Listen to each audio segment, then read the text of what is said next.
Three, two, one. Hi, this is William Ramsey. Welcome to William Ramsey Investigates. On tonight's show, I have a very special guest. Her name is Elaine Shannon, and she recently published a book just this year, a couple months ago, titled Hunting LaRoux, the inside story of the DEA takedown of a criminal genius and his empire. And I just finished the book today. It's an excellent book. I really enjoyed this true crime tale. It's a very modern tale. And she has also written a few other books. She's written other true crime books. One is The Spy Next Door, The Extraordinary Secret Life of Robert Philip Hansen, and an earlier book which was about desperados, Latin drug lords, U.S. lawmen, and the war America can't win. So, Elaine Shannon, are you there? Yes, I am, and I'm looking forward to this interview. Awesome. Well, thank you very much for agreeing to the interview. For people who don't know you or your background, can you talk a little bit about yourself and how you became interested in the subject of LaRoux? Sure. I was a correspondent in the Washington Bureau of Time magazine for 20 years, and before that, Newsweek magazine. I've always covered hard topics, intelligence, crime, organized crime particularly, and other nefarious things that most people don't like to cover, but I do. Right. So, I mean, the Desperados is pretty tough one. And Hansen also he was a spy for the Russians. He was an FBI agent, correct? That's right. He was a twisted, brilliant guy, and now I'm writing about Paul LaRoux, an even more twisted, even more brilliant guy. And how did you become interested in this story? Well, who can resist a psychological thriller? I know I can't. I was writing about the DEA Special Operations Division, which does interesting cases about major figures all over the world. Most people have never heard of it, but what the SOD, as they call it, does is try to find the biggest, richest, most evil people who are doing the most to finance war and terrorism and destabilize the world. So when one of them told me about Paul LaRoux, I said, well, that's got my name on it. I've got to chase that. I was interested both in LaRoux himself, who's a completely unknown figure, deliberately, for a reason, and the men and women who climbed into his head and figured out how to lure him to a place where they could get him. Right. And so maybe that's a question about this mysterious figure. Who was or is Paul LaRoux? Paul LaRoux is a man from no place. He was born in White Rhodesia, a place that doesn't exist on the map anymore. He was illegitimate, had no parents that recognized him. He was adopted by some White Rhodesians, and when he was about 12, he was taken over to South Africa because Rhodesia had become Zimbabwe. The economy was falling apart, and white colonists couldn't make a living anymore. So he grew up in South Africa, but he didn't like it very much. He was a nerd. He was overweight. He liked to play with his computer and work on his computer and sleep with his computer. He wasn't into sports and athletics like the other young white South Africans. He took off for London when he was 20. He stayed in Europe, drifting around for a spell, doing IT jobs of a very specialized kind. He got into cybersecurity, helping ministries, law firms, banks secure their data. When he got to be about 30, he decided he wanted to be very, very, very rich, and he didn't care how. He knew that he'd have to become a criminal, so he became a very brilliant master criminal. And he got his start in that kind of criminal world. He was in online at the very kind of beginning of the internet selling pharmaceuticals, correct? That's right. He figured out that Americans particularly, and others, but we have the most money for this sort of thing, Americans loved online shopping, and we also liked drugs. This was back in the day when cocaine was hot, but he somehow foresaw that cocaine demand was going to drop off, but demand for pills, opioids, but also sleeping potions and Viagra and hair loss treatments, all of that stuff, that was going to soar. and he got in on the absolute beginning of that. Right, and he was very sophisticated. He used his computer knowledge and literacy to kind of shield himself. You use the term stovepiping in your book, where he had a variety of other different businesses, but he, I think he set up shop in the Philippines and kind of hid the real interest of, who owned what was it, RX? What was the name of the business? RX Limited, but if you look at the websites of that day, he had all kinds of names, better meds, cheaper meds. One thing they had in common, they had sexy people on them, people who looked like they were sexy doctors, sexy nurses, or sexy patients. They were all white and very clean cut. A lot of his websites said Canadian pharmacy, and of course it was not Canadian or a pharmacy. It was a place where you could buy pills without a prescription. Right, and it was a huge business. I mean, at a certain point, it was in the hundreds of millions. I think you wrote in your book that there was one deposit for the pharmaceuticals at one bank for like $237 million. So it was a remarkable. Yeah.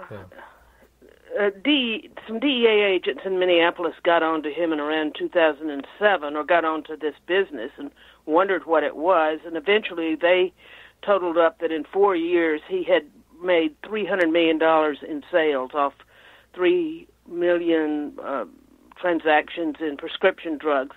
This was illegal because a real prescription drug sale has to involve a real doctor and a real pharmacist.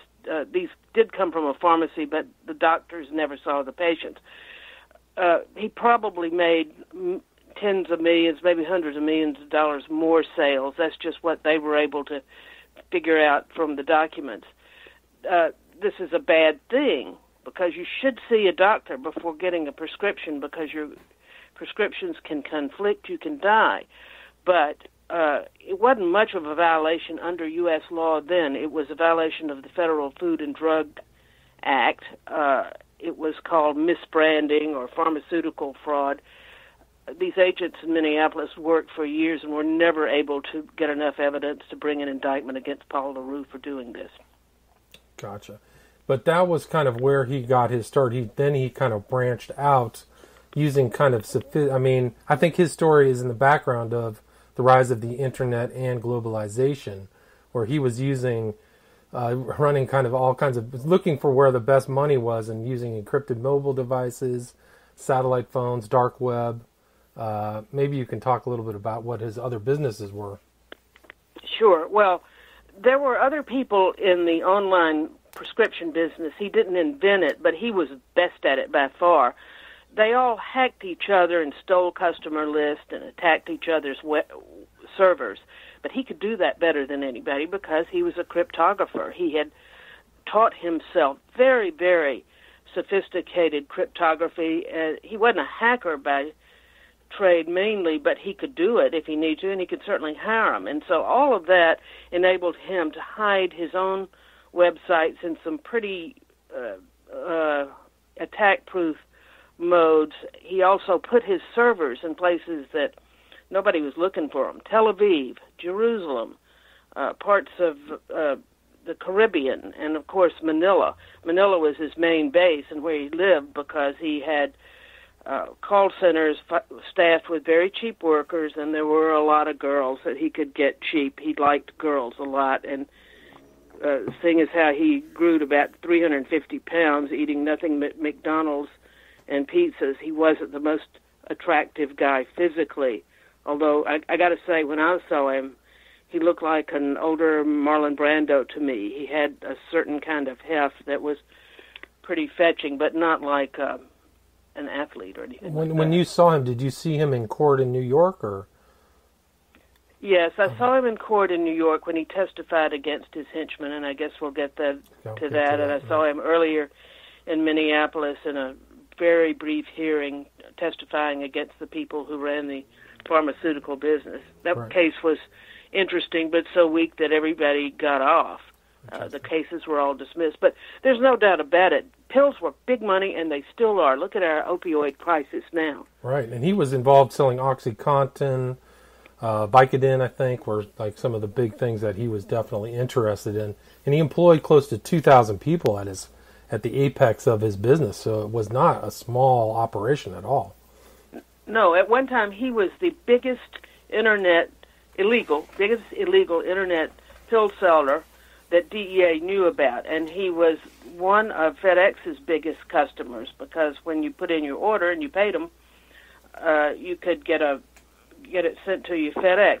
He didn't start out doing opioids. He's not the author of the opioid crisis, but he jumped on that train when it looked like he was not going to get caught, and when it looked like it was too lucrative to resist. He was getting bigger and bigger in opioids, and he was starting to smuggle. He hooked up with the Sinaloa cartel to smuggle about 4 million tramadols, which are not the highest rank opioid, but they'll kill you if you take enough of them or if a child gets them, and that recently happened. So he was moving in fast to wherever it looked lucrative, but he was careful at first not to attract the worst kind of attention to himself so that he could get started. And how did his business progress then? Like where did he go? He kind of had this idea that he was kind of a James Bond villain figure, where he wanted to set up his own kind of encampment in Somalia and use that as kind of a nexus point for smuggling all kinds of stuff, small arms. He really thought of himself as like another Victor, or compared himself to another gun runner, Victor Bout, or Boot, B-O-U-T. You write about him often in the book. But he had... Yes, Victor Bout was a big Russian arms dealer, probably one of the world's biggest, maybe the world's biggest in small arms. And for guerrilla groups and insurgents, things like that. And you kind of, in your book, the narrative kind of talks about the DEA agents some of these agents who were pursuing LaRoux pursued Boot as well. That's right. Most people don't think that DEA chases gun runners, but DEA does chase gun runners. The thing you have to understand is that after 9/11, particularly, gun running and drug trafficking became totally intertwined. I went to Afghanistan in 2010 and 2011 because DEA had surged there to try to go after the heroin money that was financing the Taliban. I discovered two things. One, it was financing the Taliban, but it was also financing a lot of warlords that were on the U.S. side, A, and B, the money was huge. Nobody wanted to get rid of that money. It was the only industry there, and that money was paying for the arms. It was paying to kill Americans. It was paying to kill civilians, and it's still going on because nobody figured out how to stop it without going after narcotics kingpins that are too powerful in that country. Well, that gave me a lot of ideas about the arms trade, and it gave DEA a lot of ideas, too. They went after Victor Bout and brought him in, and around 2008, they also brought in a Syrian arms dealer and terror financier named Mansour al-Qassar. That became the brand of a little group in the Special Operations Division called the 960 Group. That specifically is known as the narco-terrorism group. That is the people who use narcotics money to finance war, terrorism, instability. That's what I wanted to write about. That's what I focused on. And when I found out that the DEA had a new kind of criminal in its sights back in 2012 and 2013, naturally, I went after that story. And it's interesting you bring that up because in your book you also mentioned that LaRoux said that that's what he wanted to do. He was interested in wars and instability. That's how he could make money. So he was definitely interested. Yeah, war is money. War is money. That's what he said, and he enjoyed playing the villain. When he was finally gotten by the agents, he was describing his assets, some of which the agents found, and some of which are still out there, I believe. Everybody believes that. He said, well, I have an island, And they said, what? Why do you need an island? And he said, every villain needs an island. Right. And that was in the Philippines, right? Yeah. Yes, evil laugh.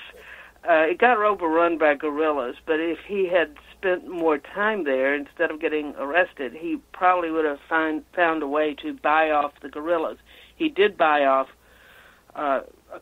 some other guerrillas in the Philippines. He just gave them money. Money solves a lot of problems. A lot of political problems are solved with money. He also bought off the Somali pirates because in Somalia, as you mentioned, he wanted to build an Amazon kind of like delivery system and warehouse system and fulfillment system for small arms. People all over the world want a lot of small arms, warlords, rich people, insurgents of all kinds, and he wanted to supply them. He knew that you don't just buy one gun. If you are a rich guy and you have a whole coterie of bodyguards, you need 10, 12, 15, 20, 30, 50.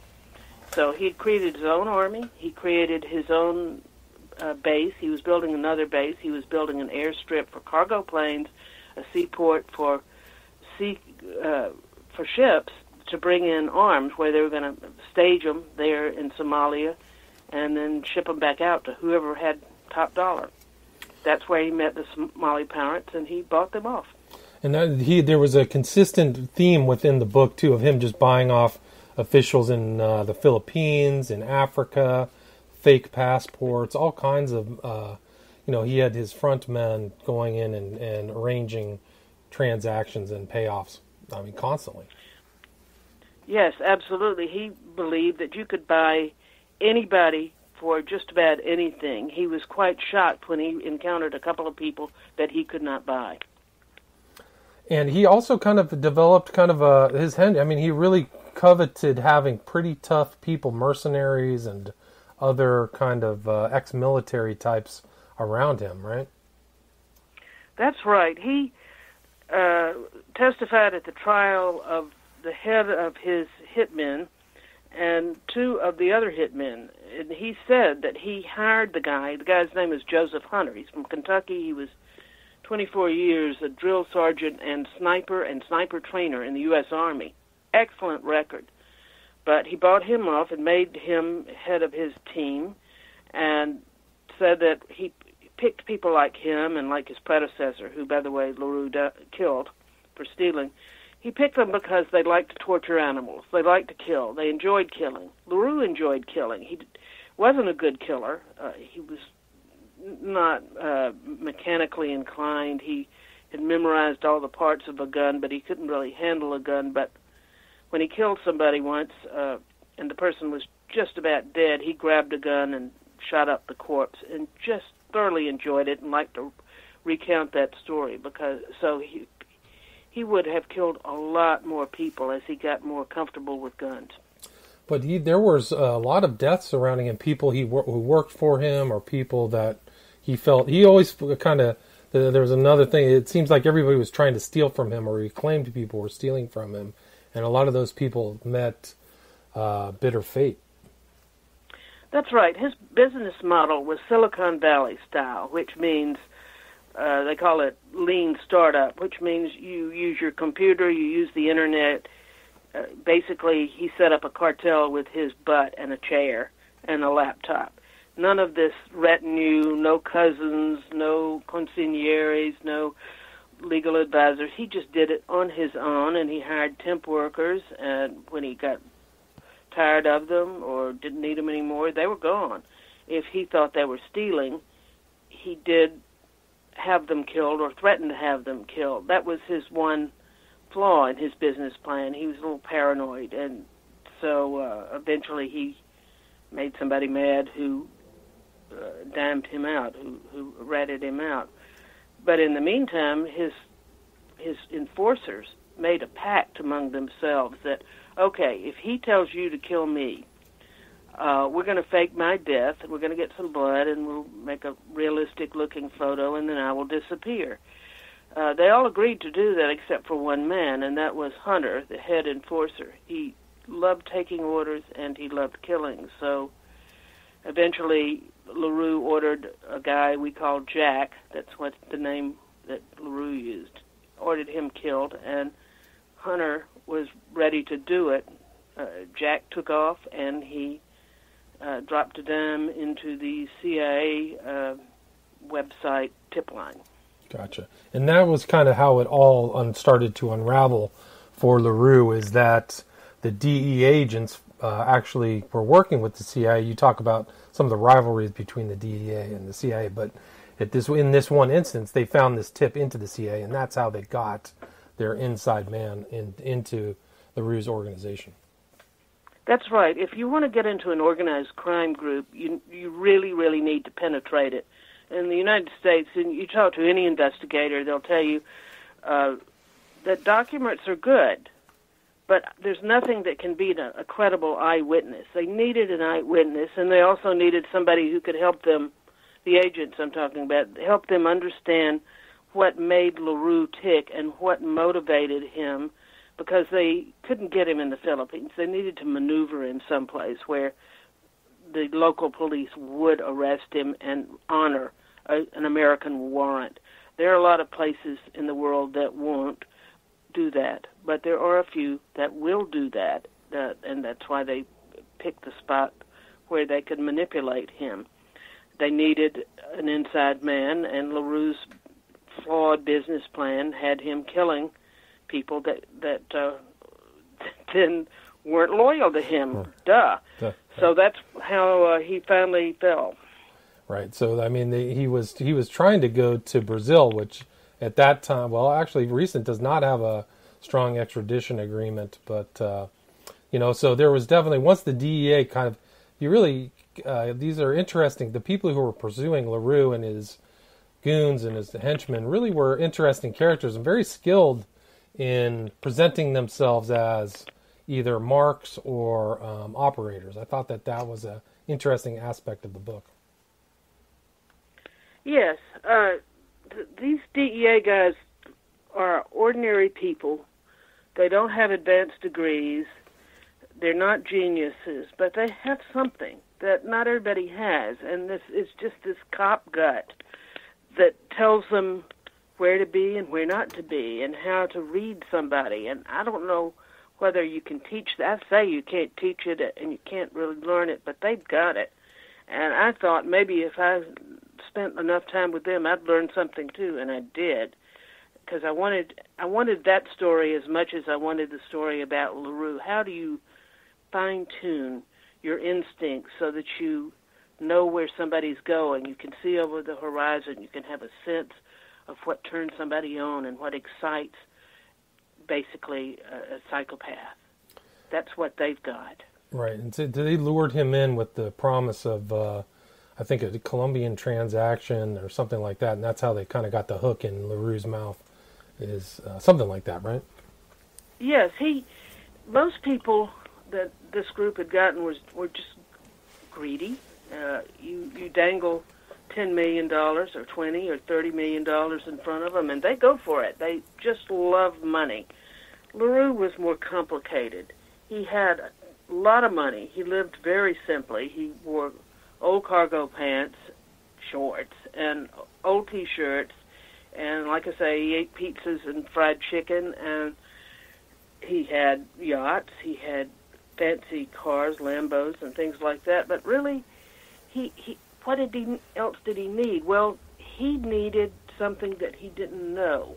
He was really excited, almost sexually excited by new gimmicks, new tricks of the trade. He idolized Colombians because they had created cartels back before cell phones, back when things were a lot more difficult. They made them out of nothing, and he thought that if he could make an alliance with a Colombian cartel, he could span the world.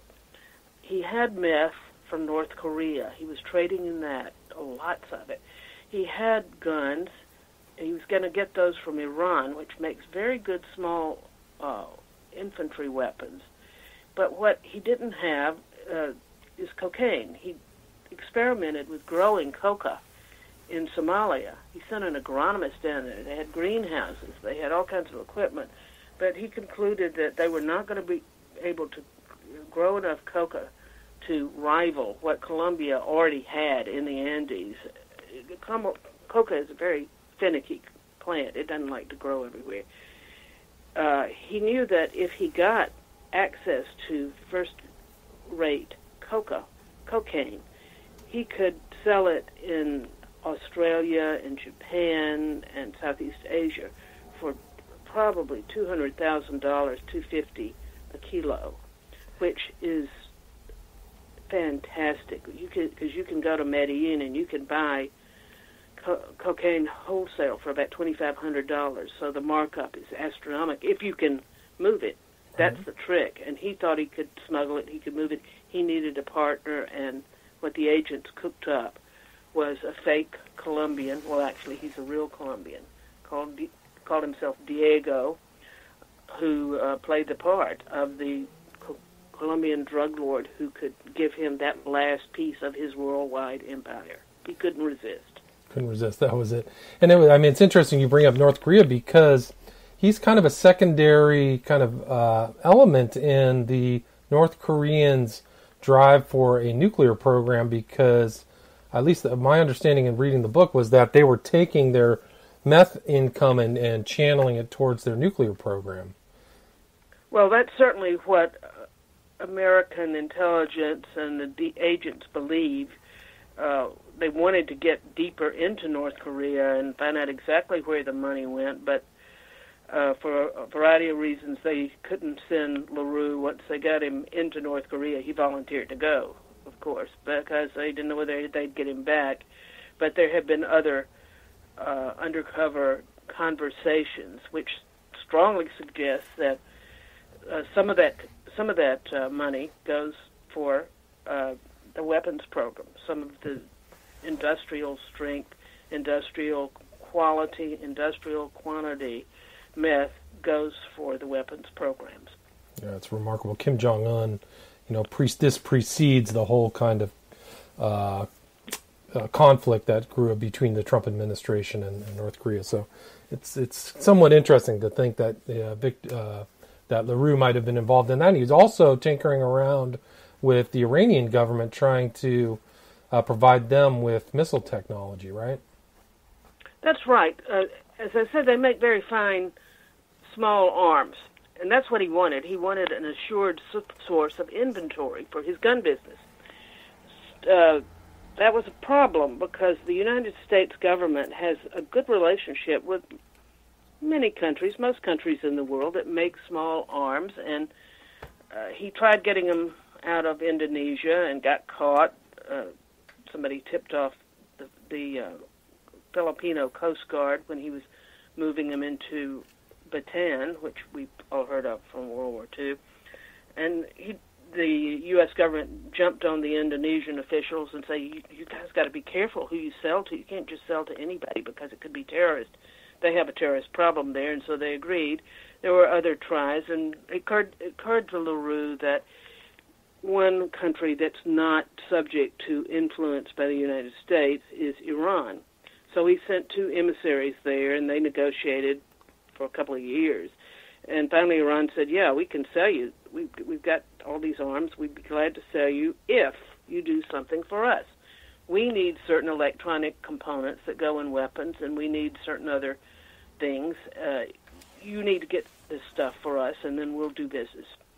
One of the things that the Iranians wanted was better navigation for its small rockets and missiles. Iran gives small rockets and missiles to Hezbollah, to Hamas, and other proxies that use them to shoot at Israel, sometimes at Saudi Arabia, had threatened recently to shoot them at U.S. installations and allied installations in the Middle East and maybe even Afghanistan. These things go up, they come down, gravity brings them down because there's no guidance system. LaRoux looked at what the Iranians wanted and said, well, I can harness the GPS system to help you create a navigation system that will make your missiles precision-guided, so-called smart missiles, smart rockets. That would be a game changer if he had achieved that, because then he could assure Iran that its proxies could hit the water system in Israel, the command and control system, communication system Israel would strike back with such ferocity that it would ignite a new level of warfare in the Middle East, and it would greatly destabilize that part of the world and maybe further. Yeah, so, I mean, you just see these tendrils of his influence in nation states, and you had an interesting quote in the intro to the book comparing, kind of talking about, it was a member of the U.S. Special Forces, Nagata, who said, "We're seeing unfold before us that non-state actors, whether malign or benevolent, can accrue power, influence, capability, and reach that were once exclusively available only to nation states." So I thought that was interesting in context with LaRoux's reach, really. Yes, exactly, and that's why I use that quote. When I was in Afghanistan, you heard this a lot, malign actors. What is that? Well, that's an individual who has a lot of power and often wealth. Doesn't necessarily have to have wealth, but it's an individual. It could be a power broker. It could be the brother of a president. It could be the sister of a president. But somebody who's not a nation state, but because he or she has got tech or got connections, can really upset the apple cart and can undo all kinds of arrangements. We're seeing that now in Afghanistan. We will see it in other places. LaRoux is one of those. He had certainly as much power as some nation states. And if he had rolled into Africa with smart missiles, which was his plan, he was wanting to sell these things not only to Iran. Iran promised him $100 million for a smart missile. He also wanted to create versions that he could sell to insurgent groups in Africa and throughout Asia. Now, there are a lot of groups that would just love to have a smart rocket. Who doesn't want that? You can threaten all kinds of people with that, your neighbors and everything else. It'd be a wonderful thing to use as an extortion device. Right. This is why he was so dangerous. He was not just killing individuals, although he was, people who worked for him. He was going to create situations where thousands, maybe tens of thousands of innocent people would die. Yeah, and it's interesting you bring up that point about the smart missile, because that's what he was doing with Iran. He wasn't just trying to offer Iran something. He was trying to develop it himself. So he wasn't even looking just to Iran as a possible purchaser, but just to have the technology for use, like you said, to, spread it around Africa. So he's definitely this kind of destabilizing, non-state actor. It's pretty remarkable. Exactly, and he had a clandestine weapons lab that he set up in Manila. He hired about 30 Romanian scientists and engineers to staff it, and that's what they were working on. They were working on missile navigation. He claimed that he didn't tell them exactly the purpose of the project because he chopped it up into little bits so they wouldn't understand it. He had it all in his head. They did do something that I found quite interesting. In order to raise cash, while he was working on this longer range project, which is quite complicated, he invented, and he had his team invent, a new kind of explosive made of non-monitored material so that Iran could give it to its proxies, to these little cells of terrorists that are scattered around, and nobody would really notice that somebody was accumulating these ingredients. The ingredients were coffee sweetener. Believe it or not, and this is hard to believe, certain coffee sweeteners are made out of a chemical called ETN, which is chemically related to a chemical called PETN, which is a well-known, high explosive. It was in the shoe bombers' shoes, if you remember that. Mm-hmm. Military demolition people use PETN as on its own or to set off larger charges of stuff that doesn't blow up quite as fast. It's a very, very dangerous stuff. It's used to cut girders with something called detonation cord. I think Timothy McVeigh had a little bit of it that set off the chain of explosives in Oklahoma City. It's a bad thing, and it's certainly a terrible thing to give to terrorists, and that he already did that. He got paid $5 million in gold bars for that recipe, and the Iranians brought it to his yacht off the coast of Indonesia. These bars were collected by Dave Smith, LaRoux's right-hand man. They were collected by Dave Smith, but then this was one of his situations where he believed somebody was stealing from him, and Dave Smith, he was murdered at the behest of LaRoux, right?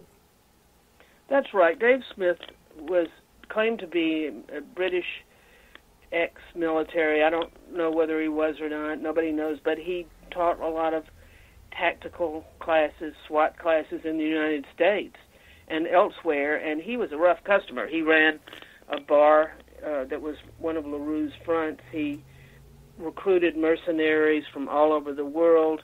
He was probably a meth addict. He recruited a meth dealer. He drove around Manila in I believe, a Lamborghini. He had yachts. LaRoux tolerated all this because he attracted a lot of attention, and nobody talked much about LaRoux. They all talked about the flamboyant, nasty Dave Smith. Well, one day LaRoux started thinking about that gold, and he wondered where it was. Dave had never delivered it to him, so he started asking around. He found an ex-girlfriend of Dave Smith. Dave Smith had many girlfriends and ex-girlfriends, and this particular woman told LaRoux that, oh, Dave Smith sold that stuff. He fenced it, or whatever you do with gold. LaRoux happened to be trading in gold for years and really loved gold, and he just blew his top. So he summoned a hitman from South Africa, a former cop, a biker, and this guy named Marius, and LaRoux summoned Dave Smith out to the coastline out in the countryside, told him this preposterous story that they needed to bury a safe because it contained some dirty money. So they told Dave Smith to start digging in the sand. While he was down in the hole, Marius started shooting him. And then the gun jammed because it was sand. And then LaRoux and Marius started fighting over the gun. And finally, they got the gun to work, finished off Dave Smith while circled by feral dogs, and then went and had a beer. Right. Oh, yeah, they dumped Dave Smith in the ocean. They tied his body to an old outboard motor, and then they went and had a beer. And they did that also to his associates, too. So they kind of just cleaned up all of Dave Smith's, business partners, Cheeto and this other guy. So a lot of, there was a lot of hits surrounding LaRoux. That's right. And months later, LaRoux decided he wanted to kill Dave Smith's wife and son and told one of the mercenaries to do it. And then that's the only time Joseph Hunter ever showed any compassion. He told the guy, don't carry out that hit of the innocent woman and the innocent son. But that's the kind of guy that LaRoux was. He would send people to chase down people all over the world. People who worked for him were terrified of him, and for good reason. He was a vengeful guy. And, he eventually, they were able to draw him into a trap, and he was taken to, these are fairly recent cases. I think he was arrested in, 2012, 2013, and sent to the Southern District of New York, and a kind of lawyer or the prosecutor there, Preet Bharara, fairly well known when he was fired by Trump, I think in 2017. That was kind of big news. He was the U.S. District Attorney, Preet Bharara, and and then he kind of he was able to get a plea bargain, and he not all of his crimes were really prosecuted, right? Well, some were not. Murder in the Philippines is an infraction of the Filipino justice system, which is pretty broken.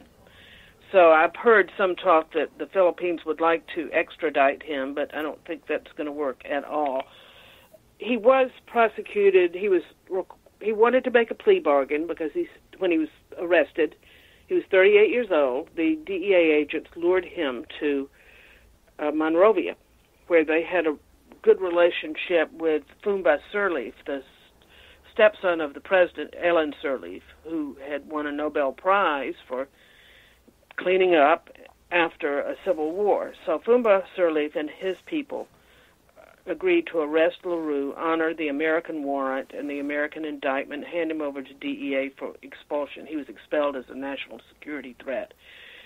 LaRoux fought them, resisted, rolled around on the ground. They rolled around on the ground, but once they got him in the DEA airplane and they were en route to New York, he said, "Okay, well played, gentlemen. Now, you want somebody bigger than me." And then he proceeded to try to make a plea bargain. He ended up making it's a plea agreement. He agreed to talk about his mercenaries, finger them, his North Korean meth team, and other people, and make a full confession, in exchange for which he was required to plead to crimes that exposed him to a maximum of life in prison, which is not a great bargain, but a minimum of 10 years. And he hoped that by his fulsome cooperation, he could get the minimum of 10. He's probably not going to get that. I'm just guessing that he'll probably get 20 to 24. He hasn't been sentenced yet because he's still a government witness and appeals are still out. Interesting. I didn't know that. So it's still going on. And so all of his mercenaries and hitmen all were also kind of wrapped up by the DEA as well, correct? Yes, and not all. No, there's some hitmen that are out there, and I've heard from one or two of them. But 12 of them were arrested with the help of LaRoux, including Hunter, including 4 other mercenaries, 2 Germans, maybe 5. 2 Germans, a Pole, another American, and 5 meth traffickers. Okay. And most of those pleaded guilty when they saw the evidence against them, but 3 of them, 2 guys from North Carolina who killed a woman in the Philippines in a very brutal fashion on behalf of LaRoux, and Hunter, they were put on trial and they were convicted last April-May in New York. Hunter was just recently sentenced to 3 life terms plus 10 plus 20, so he'll never see the light of the day. But as long as his appeals and other litigation is outstanding, LaRoux cannot be sentenced finally. Fascinating. So were you able to attend any of the court proceedings? Oh, yes, I wouldn't miss it. Gotcha. It was quite something. LaRoux was absolutely chilling. He told of his evil deeds in all of their stark exposure. He did not show regret. I don't think he has a conscience at all. Nobody does. Nobody thinks that he has reformed or can ever reform. But he is very precise, very factual. And the agents had pulled up plenty of other evidence from his computers, his emails, other people's computers, other people's emails, other people's phones to confirm everything that he said. The jury believed him. The jury did not believe the 3 hitmen who were on trial, and all 3 were convicted. Interesting. So he was the witness for the prosecution in those cases, right? That's right. He was on Team America. Team America. So they turned this master kingpin criminal, at least for a while. So I mean, he's just biding his time. He was able not to get sentenced. It's pretty remarkable. The whole arc of these cases. It's really incredible story. Great book. Thank you. I've never seen anything like it.